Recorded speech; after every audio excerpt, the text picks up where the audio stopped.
Alors ça va être incroyable je pense. C'est la Ginetta G10 RM, c'est une vraie petite pépite, elle vient d'arriver sur le jeu.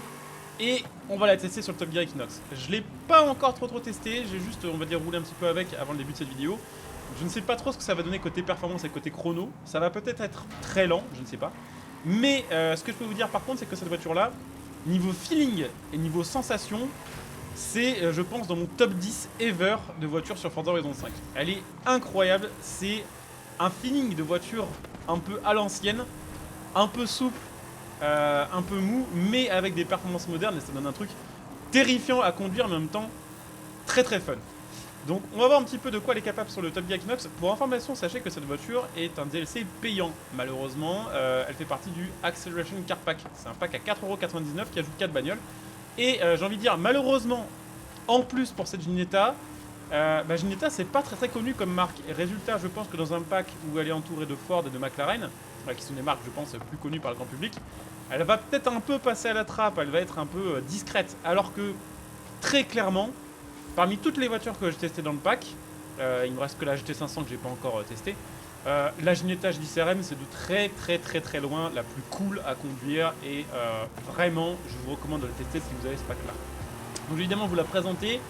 Cette voiture, déjà, elle est magnifique. Je trouve que le design, que ce soit l'extérieur ou l'intérieur, c'est vraiment pépite. L'extérieur, bon bah forcément années 60, un peu modernisé. Et l'intérieur, là, on est vraiment encore dans les années 60. Volant en bois, finition chrome avec des arrondis, avec 50 compteurs pour avoir un tas d'informations sur toute la voiture, sur tout ce qui se passe sous le capot. Il y a vraiment une vibe. Et cette vibe-là, on la retrouve que sur des voitures sportives des années 60. Puisque effectivement, en fait, cette voiture de base, c'est une voiture des années 60.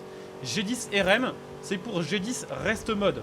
C'est basé donc sur la Ginetta G10 des années 60. Alors ce qu'il faut savoir, c'est que Ginetta, même si c'est plus très connu maintenant en tant que voiture routière, pendant 30 à 40 ans, des années 50 jusqu'au début des années 2000, même presque 2010, ils ont fait des voitures routières. Maintenant, je crois qu'ils ne se concentrent quasiment que sur les voitures de course, les voitures de circuit, à part pour la G10 RM qu'ils reproduisent. Donc, dans les années 60, ils ont sorti la G10 qui était déjà à l'époque une masterclass parce que c'était très léger et parce que ça avait un V8 Ford qui faisait aux alentours des 300 chevaux. Ce qui était déjà très bien. Et à l'époque, dans les années 60, forcément, ça a arraché tout. C'est un peu la même vibe qu'une Shelby Cobra, c'est-à-dire petit châssis, tout léger, petite voiture aux petites dimensions, et dessus on met un gros V8. C'était un V8 Ford à l'époque. Et ils ont décidé du coup de reprendre toute cette base et de refaire du coup une version retravaillée de la G10 en 2019.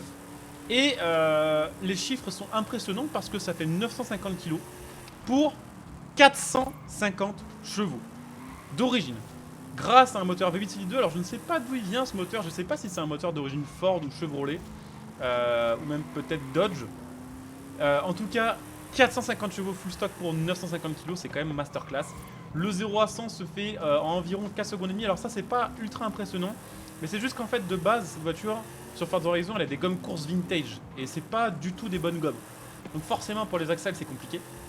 La VMAX, elle est à peu près 300 km/h, et le feeling, il est incroyable. Vraiment, je pense que sur Horizon, on s'est un peu tous perdus maintenant dans les voitures ultra rapides, dans le cherchage de la méta et tout ça.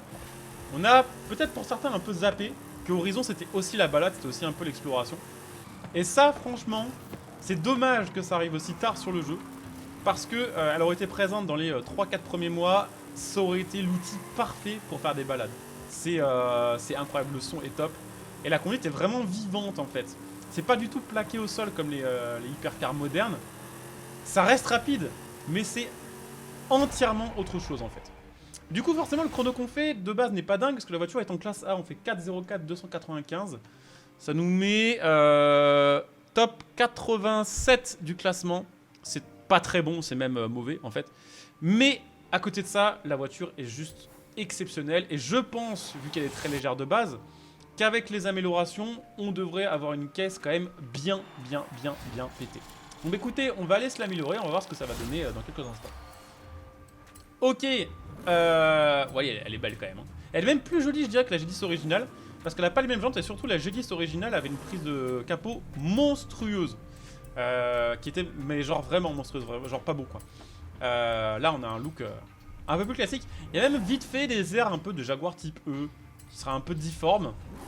C'est moins beau qu'une type E, mais ouais, c'est un autre délire. Et franchement, j'aime ça. Donc franchement, je suis très content de ce modèle-là sur le jeu. Oh, le son, il est sale. Oh, c'est vénère quand même. Je suis très content d'avoir ça sur le jeu parce que les rest mode, en vrai, ça redevient justement à la mode. Les gens qui refont des voitures des années 60, 70, 80, 90 avec des technologies modernes. Ça donne vraiment des putains de pépites parce que ces designs-là, on les a plus du tout dans nos autos modernes. Et les designs de l'ancienne avec la technologie moderne, ça donne vraiment trop bien. Puisque oui, là, je vous ai parlé du moteur et tout ça. Mais sachez que tout le châssis, en fait toute la voiture elle est retravaillée par rapport à la G10. C'est pas juste une G10 avec un gros moteur. C'est en fait c'est plus une carrosserie de G10 sur un châssis de G10 qui aurait été entièrement refait. Donc forcément ça change pas mal les choses. Donc on verra pour les jantes après. On va voir, on va lui mettre les gommes slick aussi bien sûr. Tac, et on est en S1, hein. Ça monte bien quand même, S1 873 et pour l'instant on n'a pas touché à l'aéro, ni au swap, ni aux 4 roues motrices. Ça va peut-être monter en top S2 ce truc là. Donc bah écoutez, les jantes, je vais regarder parce que je vais essayer de trouver un truc qui nous fait gagner du poids et qui reste on va dire ok côté style. On se retrouve tout de suite pour tester ça sur le Top Gear. Bon c'est parti avec notre monstre parce que maintenant c'est un monstre. Alors je sais pas ce que ça va donner dans la pratique, mais ça fait 990 chevaux pour 980 kg avec un appui un peu minime. Ça c'est le problème je pense de cette voiture là, c'est que le kit Forza lui ajoute un peu d'appui, donc ça va corriger certains problèmes d'origine, mais pas tant que ça. Et en vrai on a toujours des petites roues, il n'y avait pas moyen d'augmenter la largeur des pneus et tout ça. Et là c'est compliqué à conduire. Là il y a vraiment du challenge. La voiture est monstrueuse, en fait c'est inexploitable au possible. C'est tellement puissant et tellement léger. Alors je sais pas, faudrait vérifier ça, mais j'ai l'impression qu'en 5ème, tout à l'heure on burnait à fond encore, en 5ème, et c'est une boîte 6. Ça vous donne une idée du truc. L'accélération, mon dieu. Ah ouais non c'est vénère. Vraiment pour le coup, c'est trop bien. Par contre, elle fait tellement peur. Je peux pas accélérer en fait. C'est ça le problème de cette voiture là. C'est qu'il n'y a pas d'appui. En tout cas, clairement pas assez. Ouah, et on burn en 6ème, c'est n'importe quoi. Et les châssis, bon, même si c'est retravail de fou, bah, c'est un châssis Ginetta. Ils ont jamais fait des voitures, en tout cas côté routière, vraiment typées hypercar ou quoi. Ils ont fait toujours des espèces de roadster, des sportifs classiques, des trucs comme ça. Des sportives en fait. On va dire plus fun que vraiment optimal. Voilà, optimisé en termes de perf. Ah ça marche quand même. Je sais pas ce que ça va donner niveau Vmax. Je pense que ça va pas être si élevé que ça, vu que là on s'essouffle un peu déjà, mais 340 quand même. 340 dans un machin qui sort des années 60. Et ça tue. Vraiment, s'il pouvait y avoir plus de rest mode sur le jeu, je pense que le jeu ne s'en porterait que mieux. On en a quelques-uns des rest mode et tous les rest mode qui sont sur le jeu sont trop bien. Que ce soit la Porsche Singer, la Gunther Werks ou ça, c'est trop bien. Je sais qu'IRL, il y a eu il y a pas longtemps. Wow. Ok, ouais, quand je vous dis que c'est terrifiant à conduire, je sais pas ce qui s'est passé, j'ai pas compris. On a dégrippé, regrippé, pile dans la mauvaise direction, c'était parfait. Je sais qu'il y a eu un rest mode il y a pas longtemps de la Renault 5 Turbo. En plus vénère, avec c'est pareil, des technologies modernes et un design légèrement retravaillé. Et il y a eu un remaster, enfin un remaster, si je raconte un rest mode. Au final c'est un peu ça, hein, c'est un remaster de deux voitures. De la Lancia 037 qui est sublime. Vraiment plus de rest mode sur le jeu. Quand c'est des rest mode comme ça, je pense que c'est carrément validé par la commu. Hein. Donc là, voilà, je pense que malheureusement on va faire un assez mauvais chrono. Parce que la voiture, elle est trop joueuse. Elle est trop joueuse, elle est trop puissante. Elle est trop légère, elle est trop courte. C'est mais incroyable. Je pense que ça au volant vraiment. Si vous êtes nouveau joueur sur Horizon 5, que vous venez de choper le jeu, franchement, prenez la voiture, prenez-la en achat séparé, elle est à 1,99€. Et vous allez kiffer de fou. Surtout si vous êtes joueur volant. Je pense que ça c'est potentiellement d'ailleurs une très bonne base drift. Et potentiellement une très bonne voiture pour apprendre à drifter au volant. Parce que ça reste très léger. Pas trop dur à contredire. Ah c'est une dinguerie. C'est vraiment top. Malheureusement le chrono qu'on va faire il est nul. Mais elle est top de fou à conduire. Hop là, la petite glissade. On est tout le temps en glisse. Et pourtant, je vous jure que j'y vais doucement. Hein. Je prends vraiment mon temps et tout pour essayer de faire propre. Et c'est impossible. Voilà. Et on arrive, on fait combien? On fait 3,39,014. Et bien, c'est littéralement le plus mauvais chrono qu'on ait jamais fait sur le Top Gear Equinox avec des voitures améliorées. Ouais, on est 7 secondes derrière la Trans... Qu'est-ce que c'est que ça? Hot Wheels? Je sais plus. Ah, la Trans Am Hot Wheels, effectivement. Donc ouais, c'est pas fou, mais c'est incroyable. On va du coup aller se la maxer avec le swap et les 4 roues motrices. Ok, c'est parti. On va hop, mettre le swap, parce que cette voiture-là, un swap, je sais pas si je l'ai montré tout à l'heure. Et elle a le V8 7 litres 2. Donc autant vous dire que là, on va peut-être faire 1400 chevaux. Donc on va mettre les 4 roues, parce qu'en fait, clairement, en Pro Plus, déjà, je pense que 600 chevaux, c'était inexploitable. Donc 1300 ou 1400, je sais pas combien ça va faire. 1400 peut-être. Impossible. De chez impossible à exploiter. Et ouais, donc en plus on gagne du poids, ça c'est incroyable. On va avoir plus léger et plus puissant, mais genre largement plus puissant encore. Je pense que l'accélération va être incroyable. Je pense que ça va être moins terrifiant à conduire qu'avec les améliorations simples. Vraiment, avec les améliorations simples, c'était terrorisant. C'était genre jamais en sécurité en fait. On est parti pour le dernier test avec notre petite Ginetta GD-CRM. Si je la teste sur le Top Gear Equinox, c'est que c'est un joujou de circuit. Hein. Ils l'ont mise en catégorie quand même de casse de course. Donc ça méritait d'être testé, même si je pense que les chronos vont pas être fous. Ça méritait, voilà, au moins la tester là-dessus. Et franchement, je suis pas déçu du voyage. Je suis pas déçu d'avoir mis 4,49€ dans ce pack, très clairement. Après, on va faire du mieux qu'on peut. Mais allez, on peut peut-être gagner 15 secondes. C'est possible. Parce que là, avec les 4 roues, on va être plus efficace. On va pouvoir relancer plus fort la caisse en sortie de virage. Ça peut quand même, cette voiture-là, les 4 roues motrices, servir à quelque chose. Après, bon, malheureusement, les 4 roues motrices, un peu de sous-virage aussi. Mais bon, c'est pas un gros problème. Putain, l'accel quoi. Et pour l'instant, j'ai pas accéléré à fond parce qu'il n'y a jamais assez d'espace. Hein. C'est ça le truc. Ah, dommage, il faut ralentir fort ici quand même pour passer. Oh là là. C'est une fusée. Hein. En accélération, c'est une fusée. Vraiment. C'est juste dommage qu'elle ait pas plus d'appui et des gommes un peu plus OP. Mais après, elle aurait été peut-être trop cheatée, c'est possible aussi. En tout cas, ouais, en ce moment, il y a pas mal de Top Gear sur la chaîne.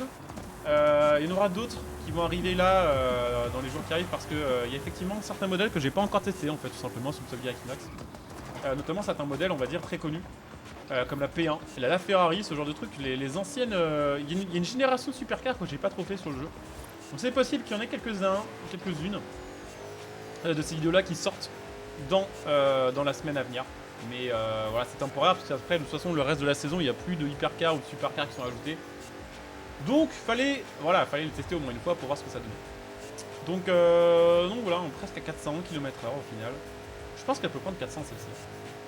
Avec une droite un peu plus longue, avec moins d'appui, parce que là j'ai mis beaucoup d'appui. 400, peut-être 415. Voilà. Voilà. Ah non, ça fait toujours peur. Hein. Même si on a les 4 roues motrices, le freinage, c'est pas simple. C'est pas simple du tout. Mais bon, on va bientôt arriver à la fin de toute façon. On arrive sur la section sur laquelle on va peut-être gagner le plus de temps au final avec cette caisse-là. Ah, c'est marrant, on est en slick et je viens de capter les traces au sol sont pas des traces du slick. Est-ce que ça buggerait pas par hasard le jeu? Je sais pas. En tout cas, j'espère que cette petite vidéo et cette petite voiture vous auront fait plaisir. Si c'est le cas, bah, pensez comme d'hab à soutenir, vous pouvez liker, vous pouvez vous abonner. Vous pouvez me rejoindre sur Twitch pour les prochains lives. Vous pouvez même utiliser votre Prime sur ma chaîne Twitch pour donner un petit peu plus à la chaîne. Et puis vous pouvez aussi bien sûr utiliser mon lien Instant Gaming que vous trouverez sur cette vidéo pour faire vos achats de jeux et de cartes d'abonnement après la vie en donnant un peu plus gratos à la chaîne par le cadeau. Donc n'hésitez pas à jeter un petit coup d'œil. Voilà, ça fait toujours plaisir. Et puis nous on va essayer de... C'est chaud hein. On va essayer de pas trop glisser. C'est chaud parce que même en 4 roues là, on perd l'adhérence à l'accélération. Ça c'est rare quand même. Hein. C'est quand même un délire cette caisse là. Franchement plus de Ginetta serait sympa. Je sais pas s'ils le feront. Mais ce serait cool. Allez hop. Ça glisse un peu. Ah yes. Allez, ligne droite finale, 3, ouais 3,15. Malheureusement le chrono va pas être top. C'est dommage, alors il méritait d'avoir un grip un peu meilleur. Mais c'est comme ça, on termine sur du 3,19 et des poussières je crois. 3,19 542.